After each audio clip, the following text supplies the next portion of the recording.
Hi everyone, this is Jay again from jart.com. In this video, I wanted to talk a little bit about a question I'm asked quite a bit, which is why do I use textures with my work? Why isn't the photography alone satisfactory to me? And I thought I'd start off by talking about that. On the screen here, there are two eagle pictures. I photograph eagles a lot down in Shiloh, Tennessee. There's a group of photographers that go there on a regular basis, and a lot of or several of the photographers have what I call professional equipment. I consider my equipment that I have to photograph with very good equipment, but not necessarily on the professional line. I shoot mostly with a Sigma 150 to 500 zoom lens. I do now have a Sigma 400 fixed focal lens. It's a f5.6. A lot of these photographers, or several of them, have a fixed focal lens, which is always better than a zoom lens, but they have a better f number than I do, like f2.8 or f4. They have better quality equipment, more along the professional line. And these two images here on the screen that I've pulled up are just to show you an example. The image on the right belongs to Tony Alonso, one of the photographers at Shiloh, who has a great equipment setup, obviously very professional. Um, this was taken with a 500 millimeter fixed lens. The one on the left is my image of the same scene with the bird bringing a fish in, and this was taken with a 400 millimeter f5.6 lens. I've used both the Sigma and the 150 to 500 and the Sigma 400 at this location. I've been using the 400 more lately simply because it's a telemacro lens and it seems to capture the bird more accurately when the bird is flying directly at me, whereas the zoom lens tends to have trouble deciding on what to focus on when that happens. But as you can see here, his image on the right is much more detailed, has much better definition under the wings, on the underside of the wings, and the feathers on the head. The fish specifically, let me blow this up so you can see the fish. Look at the detail in the fish here in his picture, and then in my picture, that detail is not as good as, excuse me, as his fish picture. You can see the two right here. Um, Now, there's a couple solutions to that I could do. One is buy better equipment. Unfortunately, it's very expensive. It's not in my budget to do that. Everybody has to work within their own budget, and it frustrated me at first when I first started going to Shiloh because I would take what I thought was a great picture, and then I would come home and see others who had better equipment. I would see their picture of the same image or a very similar image, and theirs was much better. And this isn't just due to post processing. My eagle on the left here is actually post processed just a little bit to bring out some more of the detail, but there's no way I could get to the detail that he's got because that's based on the equipment. And so I have to work with what I have, which most of us do. And in comparing the photos, though, I knew as soon as I would see the differences, why would somebody looking at this same image choose my image over his image? Maybe for the color tone, mine has a little more browns and golds in it, which is my camera has a warmer color tone and lens has a warmer color tone. Maybe for that reason, but for sharpness and detail, his obviously takes the cake. And when you go out into the marketplace with your work, it's very important to have very good quality work. The better quality of work that you have, the better chances are that your image is going to sell, or that your image will get licensed or be used as a stock photo. Um, I do offer some of my images as stock photos now, simply because, believe it or not, I've had people tell me they look at the texture one and they like it, but they're not really into art. They just want to photograph. So they want to buy prints. Or I have sometimes a magazine or whatever that I may have an unusual bird or an unusual pose that they want. So I've started offering some things as stock photos. But as far as if you look at these two photos, which one is more likely to end up in National Geographic, it's going to be the one on the right, which was not taken by me. So I could sit here and whine that I don't have better equipment and it would take me years to save up the money to be able to get that kind of equipment. And in the meantime, what would I do with myself? Well, I'm not one to sit around and do any of that. So I had to find a way to work with what I have. And at some point, I started using textures. I discovered textures online. Other people were using textures to make photos look antiqued or old or distressed or grungy. And I started doing that with some of my photos to give them a different, more unique look. And as I went along, I discovered that paintings can also be used as textures and backgrounds and integrated with the photograph. And that started really appealing to me. In the beginning, I used the textures that would work well as overlays on top of an image, and where you set the layer mode to multiply or soft light or hard light. And I still do some of that. But at some point, I became more interested in the painterly textures and actually using art in combination with my photography. I've always been a photographer first. That's been my main interest, but I've also been a painter. I've worked in color pencil, chalk pastel, oil pastel, acrylic paint. I haven't worked with oils. I'm sensitive to toxic smells and materials. I have a very strong chemical sensitivity, so I've stayed away from oils, but I really like the look of oil paintings. Watercolor is another area I haven't really worked in very much. I've played with it a little bit. I've never gotten real good at it. I've never really taken any lessons in watercolor, although we have a wonderful watercolor teacher right here in my town who's absolutely awesome. And I could have taken some lessons, but I love the look of watercolor, but I've just never gotten into it.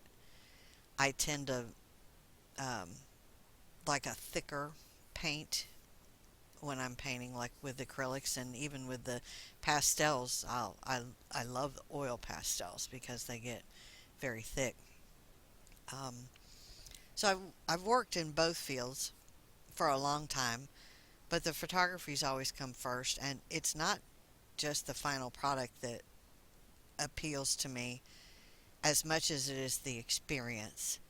And with photography, I get to go out and be in nature and be around wildlife and animals and birds and be away from people and busyness and traffic. And also, it gets me out of the house, where when I'm painting, I'm mostly doing that in my studio at home. And that gets kind of boring after a while to me. I like fresh air. I like watching for wildlife. I like just sitting by a lake and waiting to see if something comes along. It's more the experience of it that I enjoy more than anything else, and so that's why I choose to go that route rather than just painting. Um, but I do like to do some painting, which is why I started painting my own textures and coming up with textures that appeal to me color wise. There's a lot of textures out there on the market, either for sale or for free, that are soft and neutral and pastels, and they're all pretty. They all are, have their unique aspects to them. But what appeals to me is bold, bright, colors, and um, even more so than the actual texture, like a paint that's real thick. It's more the color that appeals to me than the thickness of it. And I learned a little bit about the commercial market and textured work. And I'm going to share this with you. Um, my daughter is licensed her work with a fairly large company that came to the house one time about a year ago. They came here from out of town to do an interview with her. And I talked with the lady in charge who was running that whole operation. And I was asking her about textured artwork and in correlation with the products that company creates. And she told me something that I have always remembered since then, and that is when it comes to putting your art on products, sometimes if it has a very heavy texture to it, it doesn't look right on the products, or it doesn't, what was the word she used, transform or something like that, well to that particular product. And so while they do publish work that has textures, they tend to shy away from the real heavily textured artwork simply because it doesn't translate well to all of their products. And when they choose a piece of artwork, they want to be able to put it on all the products they offer. And on some products, it just doesn't work well. And it was at that point I started rethinking my work with textures, because I'd been using lots of textures as layers on top, and there was lots of scratchiness and grunginess and very heavy application. And I started rethinking that maybe I shouldn't be doing that, because I do put my work on products and I do want it to translate well to the product it's being put on, so the customer will be happy, because then I'll sell more. And the whole point of me doing this is because I want to earn a living from my work and what I do, and I want the customers to be happy. So I started toning down the heaviness in textures I was playing with making, and started doing more softer ones that had a little bit of texture to them as far as the application, but um, not real heavy. And that I started focusing more on colors and how I could integrate those colors to create a very artistic photo. And the I'm going to show you an example here. Okay, I'm going to close. Well, there goes my thing beeping at me. Every time I close something, it beeps. I'm going to show you an example here. Actually, I'm going to show you two examples as soon as I can find the other one. Hang on just a second, because I have another image I want to pull up.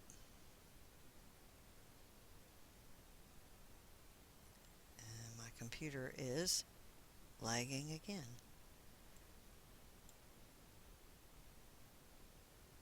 Come on. There we go. Okay. We're going to start with this one here. This is a eagle picture I shot this year. It's one of those where I was talking about I like that 400 f5.6 lens, because it tends to focus on the bird better when it's coming right at me. It's a telemacro lens, and that's the only thing I can think of, because this is the only lens that behaves well when the bird's flying right at me. And the only thing I can think of that makes it behave well is the fact it's got that macro feature, so this lens can focus within 3 feet. As the bird's coming at you and he's getting closer, he's getting into that range. So here I photographed one of the eagles flying right at me, and the shot came out really well, one of the best I've ever gotten, but it still looks like a snapshot to me. It's got a very busy background. You can see half of the other bird's head in the picture because of the way it was framed up.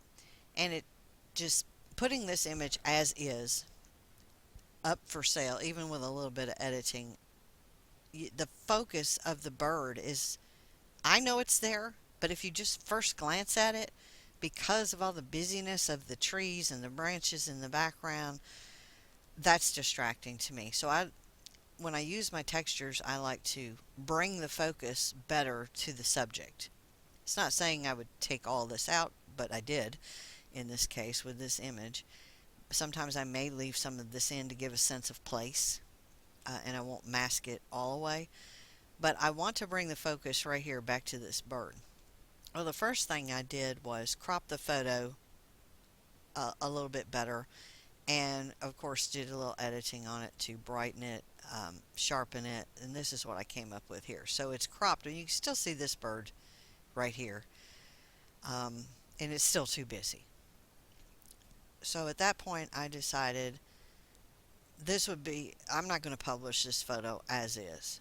It's the background's not blurred enough. I could do some editing and blur it out, but why not just put a texture with it and turn it into a piece of art? So that's exactly what I did here.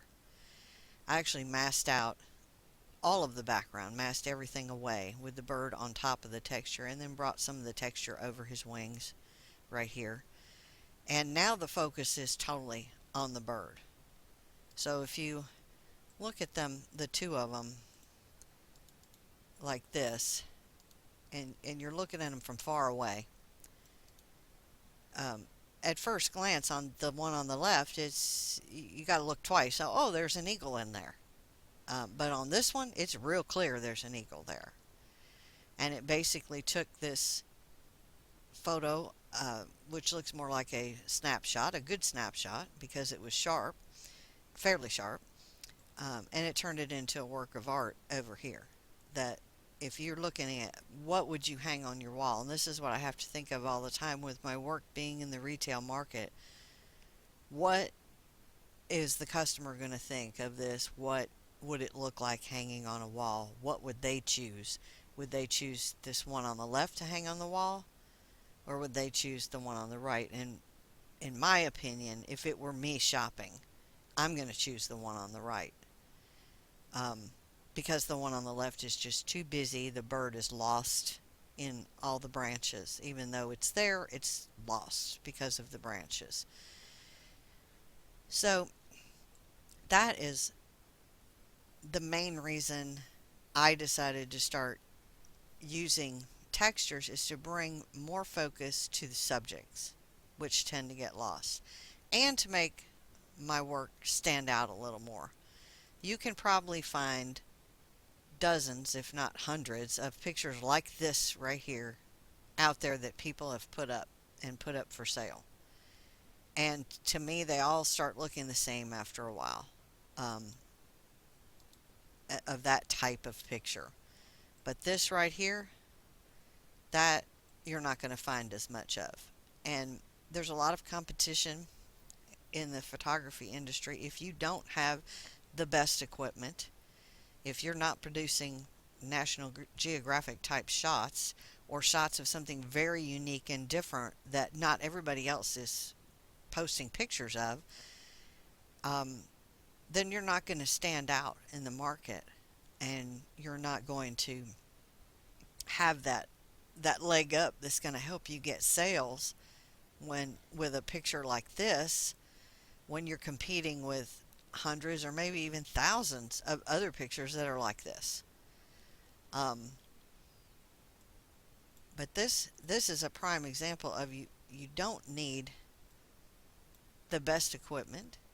You don't need the most expensive stuff. You don't even need the best photo taking and editing skills, because with the use of textures and backgrounds like this, you can take a photo and turn it into a work of art. The only photos I pretty much won't save are blurry ones. If this bird was, while there were several other shots of this same thing, as the bird was coming at me, I was shooting a gazillion pictures. A lot of those shots did blur, where things got off focus just a little bit. This happened to be the best one of the bunch, in my opinion. It showed the full bird. The wings weren't cropped off at the end. The bird was fitting in the frame, and the bird was fairly sharp, sharp enough to show the definition between feathers. And so this is one that worked out of that bunch, but still on its own before I did the work to it to turn it into a work of art. This is what we had, and even after editing, which was this one that was edited, we're still looking at a totally different scene that doesn't show the focus totally on the bird as it should, like the one with the texture does. So to me, it's about bringing focus to the subject, better focus to the subject to make it a focal point, and also the integration of those bold, bright colors I like. I'm a warm color person. I use a lot of textures that have yellows and oranges because I really like the warm colors. Um, Cool colors are okay too in some instances. I really like purples. A really turquoise blue. I really like that. But the bolder the better for me. And you just can't get that out of a camera. The lighting would have to be perfect in the sky, your exposure would have to be perfect, and your focus would have to be perfect, and you'd have to have a camera and lens combination that shot a lot sharper than this for it to look right as a photo, in my opinion. So that's the main reason I use textures. I don't have the equipment and the skills even to take great photos. Um, Hold on just a second there. So I have to make do with what I have and turn it into the best work I can in another way.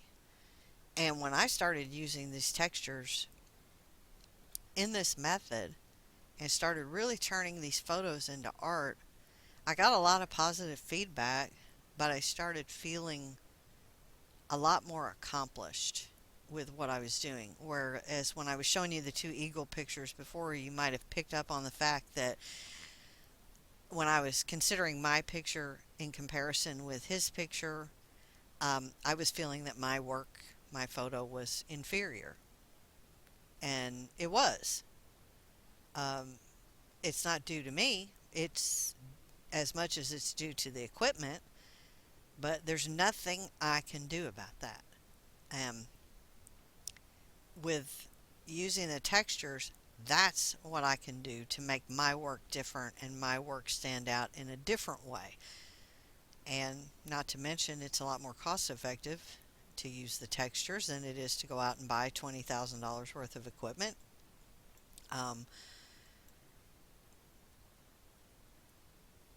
anyway, I'm rambling, which is kind of what I expected when I started this. But I just wanted to give you a little background as to on the subject of why I've chosen to use textures.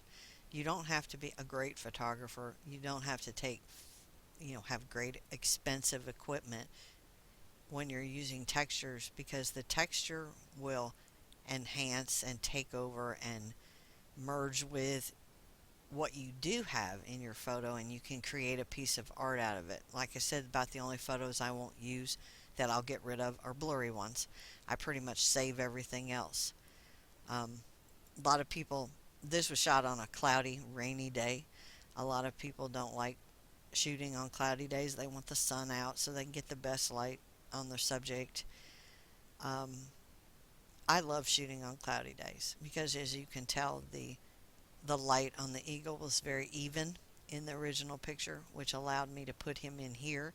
And by blending the oranges and yellows of the texture over him, it actually brought sunlight to him, like the top of his wing right here, where the top of his ring right here was lit just a little bit, but by bringing the texture over it, it gives it that golden glow. Um, if I had a great outdoor day with the right light and the right scene and the right equipment, I could have shot this just as a photograph, but I didn't, and I don't have that, so I made it look the way I envisioned it could look by using the textures. as a background and layers on top as well. So I just wanted to encourage everybody that I hear a lot of people say, well, I'm not as good a photographer as you. I'm not a great photographer. I know where to find the subjects and I do the best I can with what I've got. And this was the best I could do with what I had at the time. And believe me, there were other people who got that shot with better equipment, and their pictures look much better than this. But then when I get over here and integrate the texture with the bird, suddenly now I have a piece of art, and now I feel like it's turned into something from something I would consider blah, a little bit blah and a little bit too busy, to something that's really exciting and has a lot of energy and is very artistic and something I'd be proud to hang on my wall. And that's what you can do with textures, and that's why I use them to stand out, to make my work different, to compensate for some of the things that I can't accomplish with the equipment I have and the skills. Um, I've tried to learn as much as I could about photography and further my skills the best I can. But when I started doing this, it was a way of combining both the worlds I love very much, which is painting and photography. And that's why I use textures, and that's why I do what I do. And I hope that this may give somebody a little encouragement that may not take as great of photos as the guy next to you. Um, if you don't take as good of photos as someone else that's photographing where you are, that doesn't matter. Because if you're using textures and you're integrating an artistic approach with your photography, you can make it different and you can make it stand out and you can make it um, where it will be something sellable in the marketplace if you're trying to generate an income from your work. And there's nothing more satisfying than a customer who comes along and says, oh, I just love this image, and especially when they put out their hard-earned money and they purchase it as a print or on a product. There's nothing more satisfying than that. And I've learned, this is something else I want to address. There are the purists out there. They're the purist painters and the purist photographers who say, unless you're doing it a certain way or you're following certain technique and you're following all the rules of the craft, that you're not doing any good at it. They imply that. There's some that out there that imply that, the purist. Luckily, I'm not exposed to very much of that. All the photographers I've met at Shiloh are great. Um, they don't make you feel like you're not doing good enough with your images. They're very encouraging. They're great about answering questions. Um, there's a wide variety of skill levels there, and everybody treats everybody decent and with respect. I'm very lucky because I've heard it's not that way at some other wildlife communities. This community, I've been very pleased with the way everybody is, and that's why I keep going back. And now, where before I used to be like, oh, I hope this picture comes out. I hope that this will be something I can publish, and then I'd get home and I'd go, oh crap, that doesn't look very good at all. Now I don't think like that. Now I'm like, I know what I'm taking can be fixed or enhanced or turned into something totally unique and different by using textures and backgrounds and textures as backgrounds. Um, I'm not. I don't have that down feeling anymore. I used to have when I'd get home and I'd put my pictures up on the computer and I'd go, oh, I wish that was better. I thought it turned out so good, and then I get home and find out it didn't. It doesn't matter anymore because now I know I can make it turn out the way I want to. And getting back to the customers, what I've learned about customers is they don't care how I did something. Other artists will care. Other photographers will care how you did something. If you have those purist ones, like I was speaking of earlier, they might care. They might say, oh, you can't do that. Or, and you'll find when you're using textures, for instance, that your work will not fit into a lot of the contests that are out there if you're entering contests because they have these rules and you see them all the time: photography only, no editing allowed, or um, painting only.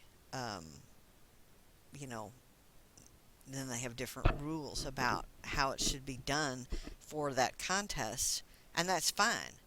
But when you're mixing the two, you'll find that it's kind of out of place. But the good thing about being out of place is it also stands out to a customer. Customers will ask me sometimes, is that a photograph or is that a painting? And the answer is yes to both. It's a combination of both. And what I've found by my buying customers is they don't care how I did it. I have very little contact with people who buy my work, even though my contact information is there. A lot of times I just get a sale, they get their print, and I never hear anything else. Uh, a lot of these sales that I do are through other websites where it's not my customers to start with, it's theirs, but I'm not getting returns, I'm not getting complaints. So therefore the customer's happy, and I rarely will hear from a customer unless the work has a personal meaning to them. Sometimes they will write me and tell me about that and why they bought that picture. But the ones I've talked to, they don't care how it's done. All they care about is, does the image touch them in some way? Does it mean something to them? Is it going to go good with their decor? Will it fit in their space? Is it the colors they want? They don't care how I did it. All they care about is, ooh, I like that and I want that on my wall. And so I've learned a lot the last few years since I've been using textures. And at first I worried about it, that it wouldn't be accepted, and it may not be accepted by those who are purists in the art field or purists in the photography field, but they are accepted by the buyers. And that's why I'm doing what I do, to make my own living doing what I love to do, and combining two things I love to do actually, and having people be happy with what they receive. And that's happening. So it really doesn't matter that I'm not following the rules. In fact, I like to purposely break the rules. I've done that with several images where I might even obscure, you know, part of the bird with the whole texture and just have the bird exploding out of one side or whatever. Um, you know, I like to break the rules. Breaking the rules makes you different, and it makes your work stand out. And so, anyway, I hope that I haven't rambled too long and that this is helpful to someone else on who is thinking about why would I use textures and what's your goal with your work. That's what I'd say to ask yourself first. Are you going to try to sell your work in the marketplace? Are you making pet portraits, for instance, and you have 10 other photographers in your area making pet portraits? Um, what's going to distinguish you from them? What's going to make your portraits better to where people are going to want to choose you over them, or different enough? Not necessarily better, but what's going to make your work different enough where a client will choose you over the next photographer? When you're doing stuff like this with textures and you're integrating art with the animals, um, you're making a different statement with the work. You're making it more artistic, and you'll have those people who prefer just a straight photo look, and that's fine. Um, you'll also have people who say, "Hey, her work or his work, uh, that's really neat. It kind of looks like a painting, but it kind of looks like a photo too. But I know that's my dog. It's not a painting, it's a photo. Things like that. It's going to draw them to you when you have something different to offer. And a lot of photographers who do portraits have actually added to their offerings, and they'll do regular portraits with you know, the background they've chosen, or and then they'll have a different offering of a textured photograph, or with a painting interspersed with the photograph to give it a more painterly look, and offer that at a higher price. And I've seen that some photographers are doing very well with that. It gives them just something else that they can offer their customers and let their customer choose. Um, but anyway, that's my ramblings on why I use textures and what my thinking is behind why I do what I do, and how textures have helped me to get beyond the rules, the traditional rules of photography, and beyond the feelings of being inferior because I didn't get a great shot because my settings weren't right, or because I didn't get the great shot because my equipment wasn't right. I don't have to worry about that anymore.